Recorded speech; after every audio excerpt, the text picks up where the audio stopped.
নিষিদ্ধ cough syrup পাচার করতে এসে পুলিশের হাতে কাপ সিরাপ সহ গ্রেপ্তার 3 যুবক। পশ্চিম মেদিনীপুর জেলার দাসপুর থানার চাইপাট এলাকার হাওড়া ও হুগলি সীমান্তে নিষিদ্ধ কাপ সিরাপ পাচার চক্র করার খবর পেয়ে শুক্রবার রাতে পুলিশের অভিযানে গ্রেপ্তার করা হচ্ছে অভিযুক্তদের।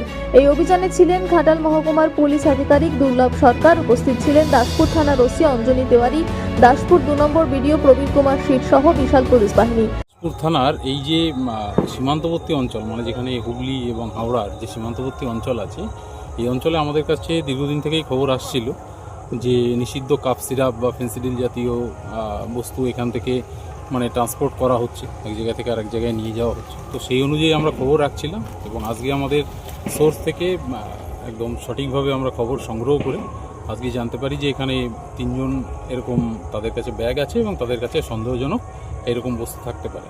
তো সেই হিসাবে আমরা খবর পেয়ে আমরা এখানে আমাদের পুলিশ ফোর্স আসে এবং তাদেরকে ডিটেন করবার পর ম্যাজিস্ট্রেটের উপস্থিতিতে যেরকম এসওপি আছে সেই এসওপি ফলো করে সার্চ সিজার করা হয়েছে এবং এগুলোকে উপযুক্ত কেস লস করে এদেরকে কোর্টে পেশ করা। স্যার, খবর কি আগে থেকে ছিল?